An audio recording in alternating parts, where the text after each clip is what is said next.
That was the sorriest excuse for a playoff performance I have ever seen, and that is after the Edmonton Oilers game 4 against the Los Angeles Kings. I would say what went wrong and what went right, but to be honest with you, so many stuff went wrong. I feel bad even doing this episode, so we'll get into it on today's episode of Locked On Oilers.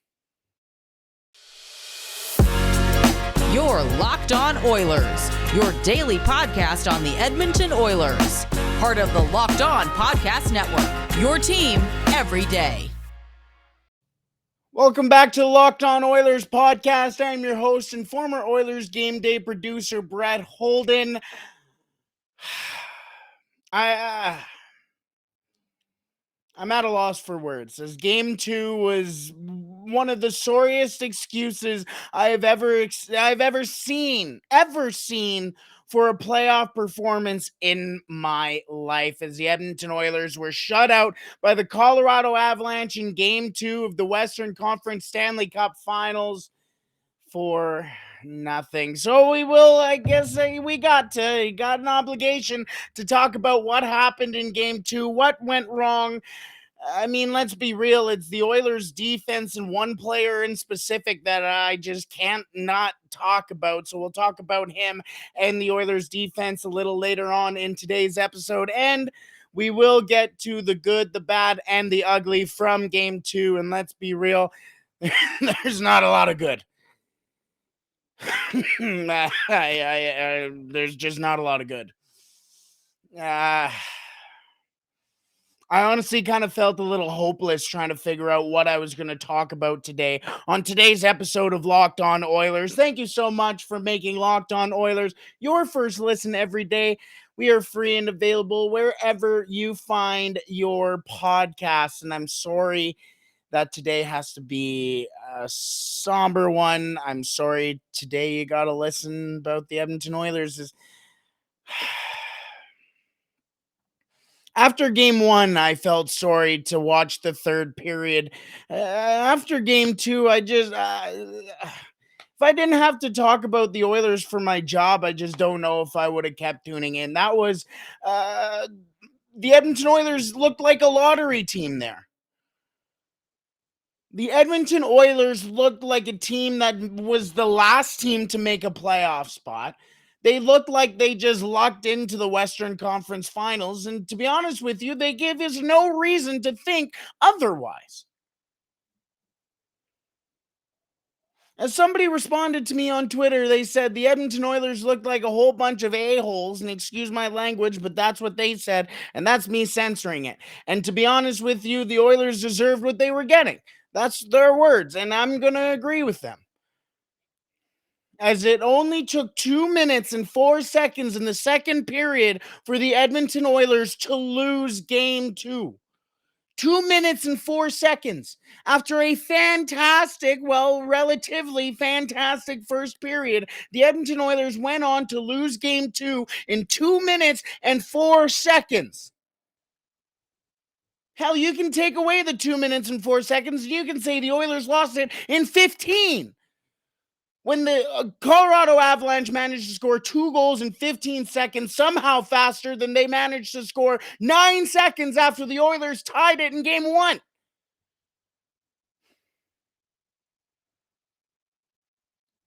I don't even know where to begin. I have tons of things that I want to get to, but there are so many things wrong with this team that there's just almost no point. We might as well just fast forward to the offseason because and it won't take long. It'll be by Monday of next week if the Oilers keep playing like this. Well, let's try and talk about it. I mean, let's be honest. After the first period, the Edmonton Oilers had no physicality going for them. They had no energy going for them. There was no reason for the Edmonton Oilers to even be on the ice after the first period because they didn't show up.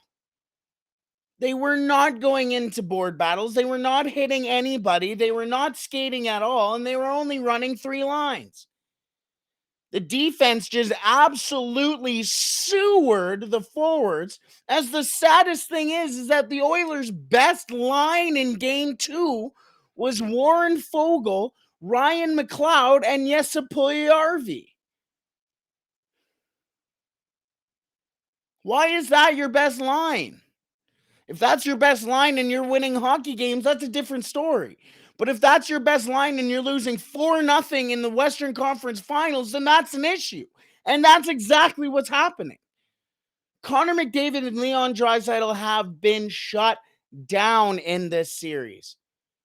And for some reason, Leon Draisaitl didn't even play with Connor McDavid in game 2. For some reason, the Edmonton Oilers started off with Kyler Yamamoto, Ryan Nugent-Hopkins, and Leon Draisaitl, and continued to do that all throughout the game until Kyler Yamamoto goes and gets hurt, and then all the lines are in the blender. Well, guess what? The lines being in the blender and the forward lines being in the blender was not the issue. The forwards were not the issue in game 2. It was the defensemen. Let's take your pick. Each and every single one of them were abysmal last night. Tyson Barrie did not look like a very good addition of Tyson Barrie. Brett Kulak did not look like a very good addition of Brett Kulak. Cody Ceci looked like the Toronto Maple Leaf version of Cody Ceci. I don't even know what Duncan Keith was thinking last night. I don't know if he even thought he was still in the NHL. I thought he thought that he was still in beer league or going to beer league because that's where he's going to be next year. Evan Bouchard, I didn't even see a lick of in the third period if he even played. If he did, that fantastic. That's great. He got some ice time in a game that meant nothing after the third goal went in. And I haven't even gotten to Darnell Nurse, who was the single worst Edmonton Oiler on the ice in game 2. The single worst Oiler in game 2. Darnell Nurse. All 3 goals in the second period was his fault. He was on the ice for the 2-on-1. He just tried absolutely nothing on. I could have done better. I'm 5'9", if that, and I can't skate. I would be more useful to the Edmonton Oilers on the ice in these Western Conference Finals while not being able to skate and insanely out of shape than Darnell Nurse is right now to the Edmonton Oilers. The guy is lofting pucks to anybody but anybody in an Oilers uniform. He just will not take a man to save his life. He defers everybody to Cody Ceci, and Cody Ceci is overwhelmed, and you saw it in game 2. Cody Ceci just could not take a man because he was taking 3 at the same time. As Darnell Nurse is over on the other side going, ooh, the puck's in the back of our net again. Take a look at that. Huh, weird. Zach Kassian has done absolutely nothing all series other than take a stupid penalty on Bowen Byram in game 2. Why is he even playing? And now the risk of Kyler Yamamoto being out for X amount of time, depending on how serious this injury is. And the Oilers are screwed. And the Oilers have made zero changes from game 1 of the playoffs and game 1 of the first round against the LA Kings to now. Well, now is to make those times. Now is the time, to make those changes, is what I meant to say. Zach Kassian's done nothing. Josh Archibald, if he didn't play shorthanded, would also be doing next to nothing. But he does play shorthanded, so he gets that little, it's okay. You get some minutes here and there. Meanwhile, you got a guy like Dylan Holloway sitting there who goes, I can make a difference in this series, and he's done nothing. He's practiced a couple times. You got Chris Russell, who's sitting there watching Darnell Nurse be the worst defenseman I've ever seen in a playoff series, and he's supposed to be your number 1 guy, and Chris Russell's going, I can do what this kid can't right now. And Jay Woodcroft is just standing there going, let's change the forward lines. What are we doing? How did the Edmonton Oilers get to this point? And I don't even mean to this point in the series where they're down 2-0. How did they get to this point in the playoffs in the game 3 now going back to Edmonton on Saturday of the Western Conference Finals when they look awful? The defense has zero organization, especially coming back from the transition. I mean, in the first period, they were lucky to get out of it scoreless as they gave up more odd man rushes than a 50s boy band. I don't even know what that means, but I'm going to stick with it. It didn't make any sense. There was no reason the Edmonton Oilers should have got out of that period 0-0 by their defensive organization, because they were the most disorganized group I've ever seen in a Western Conference final history.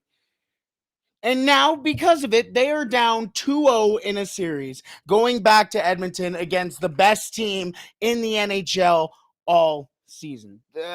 Hey, recipe for success? Probably not.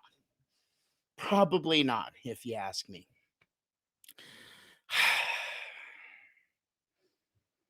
It's not looking good.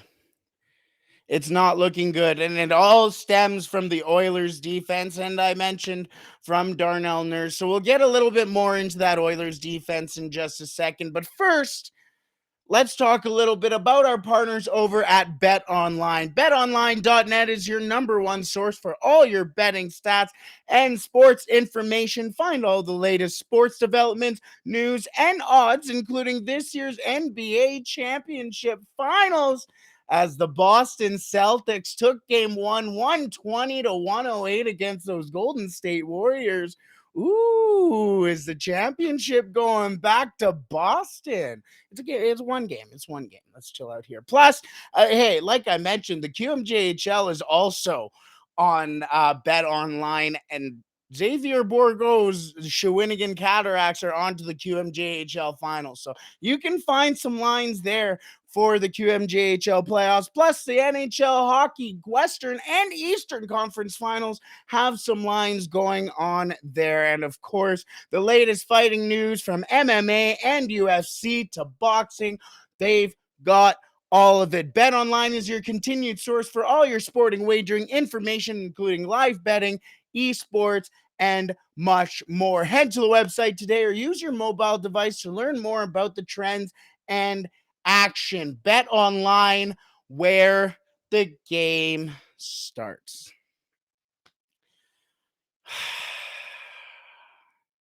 Not happy. I got to be 100% honest with you. I started setting up my shoot and this everything as soon as the second period really ended, as it was just awful. I shot my Locked On Now for Locked On, well, now actually sent off that to the higher ups and was ready to go to bed. That was just an awful game. But before we head into the next segment, we have an important favor to ask of you. We put together a survey so we can learn more about our listeners like you and make your favorite Locked On podcast even better. This is your opportunity to tell us what you like and what you don't like about Locked On Podcasts. All you have to do is go to lockedonpodcast.com/survey right now and get started. It won't take very long, and everyone that completes a survey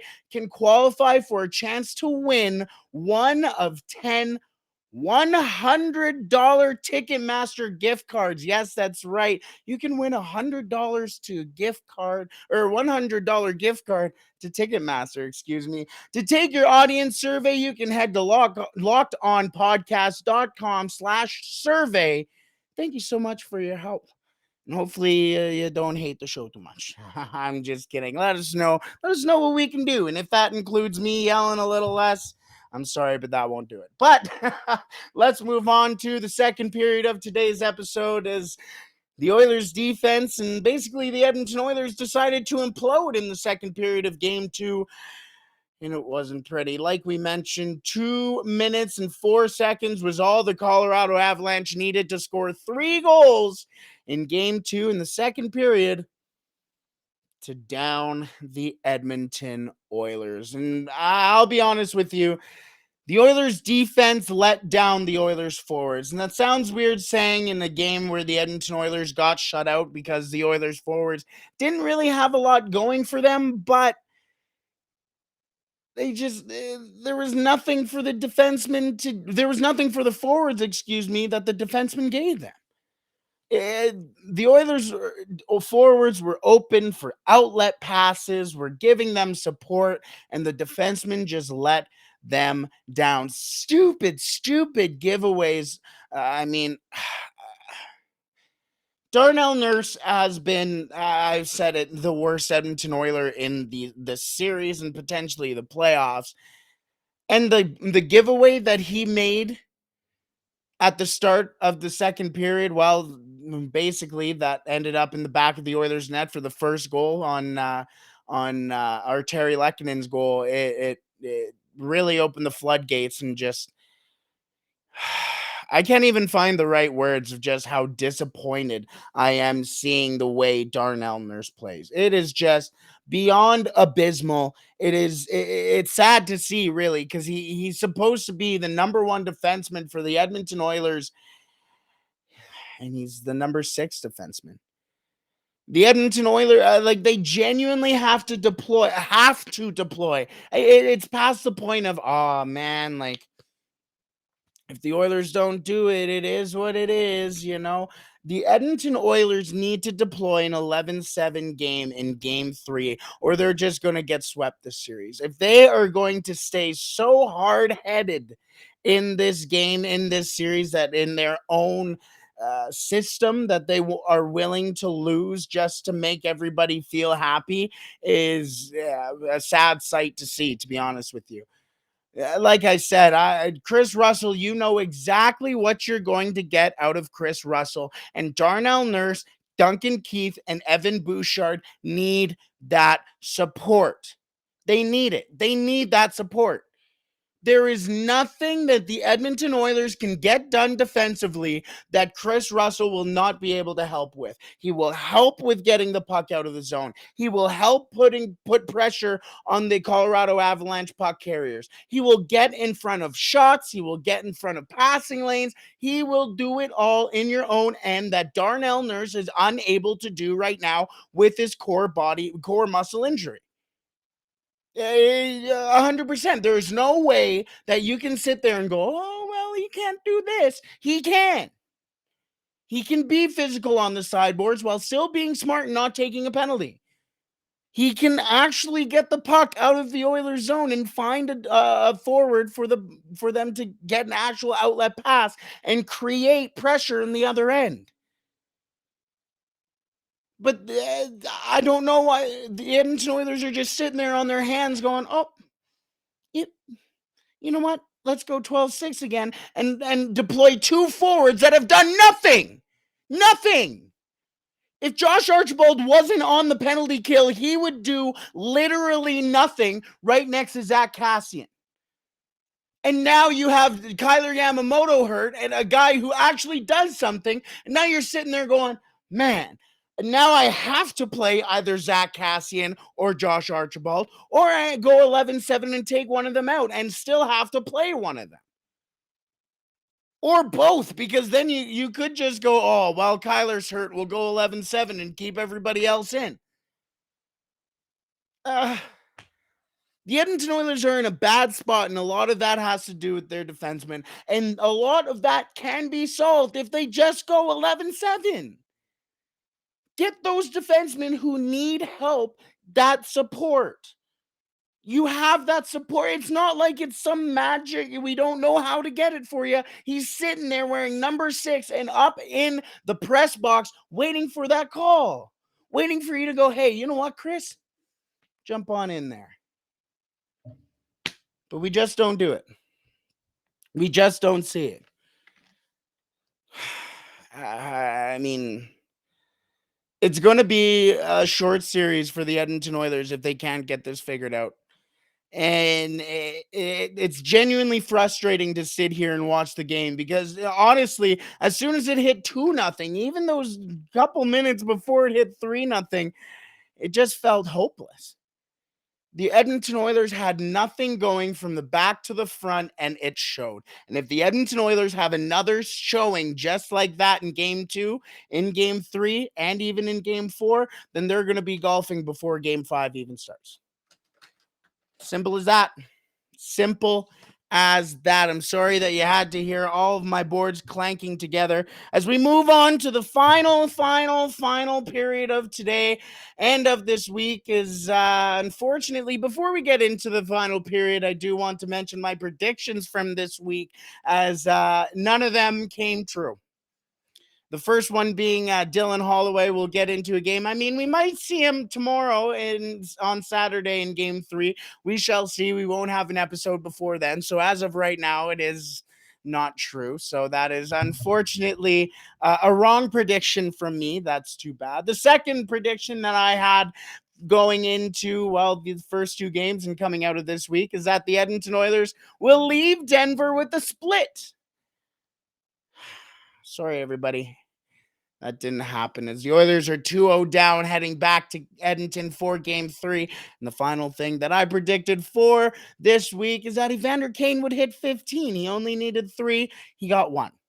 So that didn't happen. He could score 2 in Game 3 and could surprise me, but as of right now, those predictions won't be right. So sorry to burst your bubble. Don't listen to me if I ever tell you who to bet on for BetOnline. Just don't do it. Anyways, let's get into the good, the bad, and the ugly from Game 2. Let's be honest, like we said, there wasn't a lot of good, there was a lot of bad, and even more ugly. So we'll start off with the good and just get it out of the way, as there wasn't really much to talk about, as the good was from the first period, as they didn't allow a goal. Yes, nice. The Edmonton Oilers got out of the first period without allowing a goal. They actually had a pretty decent period.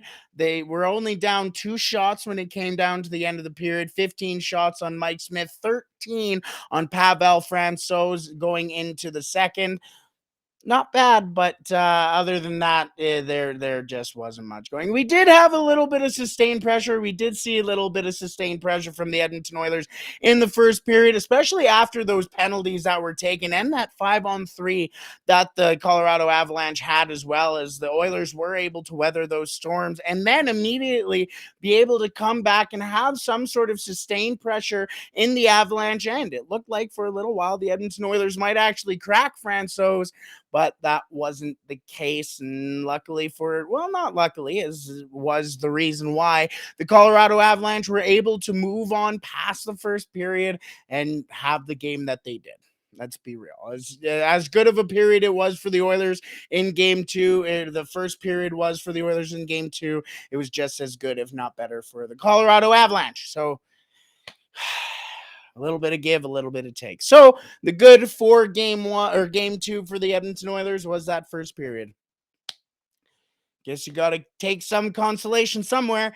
The bad from Game 2 for the Edmonton Oilers was everybody. Yeah, everybody was bad for the Edmonton Oilers.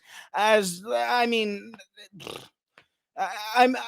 amount of times that I said before, just like this was the worst performance I've seen going into a game, especially going into a Western Conference Finals game. Everybody was bad. Mike Smith was bad. Darnell Nurse was bad. Cody Ceci was bad. Brett Kulak was bad. Duncan Keith was bad. Evan Bouchard was bad. Tyson Barrie was bad. Connor McDavid was bad. Leon Draisaitl was bad. Evander Kane was really bad. Zach Hyman was bad. Zach Kassian was bad. Josh Archibald was bad. Derek Ryan was bad. Ryan McLeod wasn't too bad, but he was still bad regardless. Yes, Puljujärvi was probably the Edmonton Oilers' best player in Game 2, and he was still bad. Ryan Nugent-Hopkins was basically invisible, so I'll put him as bad. Kyler Yamamoto got hurt, and that's bad. Warren Fogle was bad. I mean, did I miss anybody? They were bad. Everybody was bad. 4-0 in a game. You literally scored 6 goals against this team in Game 1, and you could come back with nothing against their backup goaltender who has an 889 save percentage in the playoffs. Are you kidding me? Nothing. Everybody was bad. Everybody. Just awful. And the ugly Darnell Nurse. I mean, -3 in a matter of 2 minutes and 4 seconds. That's embarrassing. The first goal was his fault. The third goal was his fault. Uh, I have nothing else to say about Darnell Nurse. It was an ugly game. It's been an ugly series. It's been an ugly last 4, 5, 6, 7 games for Darnell Nurse. I don't know what needs to happen because, like, I mean, let's be real. With Duncan Keith being as bad as he's been, with Evan Bouchard being as bad as he's been, and Darnell Nurse being as bad as he's been, you can't take those guys out of your lineup. So as much as I can complain and we can complain about those players, they're not going to come out of the lineup. And that is why I'm proposing the 11-7. You can't get Duncan Keith off that bench because he has been in all these bad situations. And the Edmonton Oilers have helped, have benefited from Duncan Keith so far in these playoffs, even if his on ice play has been not great. Evan Bouchard at any point can get the Edmonton Oilers back into a game with his shot from the point. At any point, he can turn the game on a dime, and you can't take that out of the lineup. Plus, Darnell Nurse is supposed to be your number one guy. You're not just going to healthy scratch the guy. You're not. So you might as well bring in a guy to support those guys who haven't been playing well. Put them next to him. I mean, I think Duncan Keith and Chris Russell might be the oldest pairing in the league if they ever get together. But who knows? Who knows? But everybody, it's Friday. Let's go into the weekend. Games 3 and 4 will happen on Saturday and Monday. We will see you before the Monday game, but I won't see you before the Saturday game on game 3. So I hope you have a wonderful weekend. It's Friday then. It's Saturday, Sunday. What? Okay. All right. Let's have a wonderful weekend, everybody. Yes, the Edmonton Oilers are going into game 3 down 2-0, but that's okay. It's okay. Let's show up in game 3 at 6 o'clock in Edmonton and show out for those Edmonton Oilers. Thank you so much for making Locked On Oilers your first listen every day. Now, for your second listen, make sure you tune in to Locked On NHL. Locked On NHL covers the playoffs like no other. Hear the latest news and opinions from local experts each and every Monday through Friday. It is free and available wherever you find your podcast. It's okay, Oil Country. Take a breath. The Edmonton Oilers come back to Edmonton on Saturday for game 3 at 6 o'clock. Stay safe. Don't do anything I wouldn't do, everybody.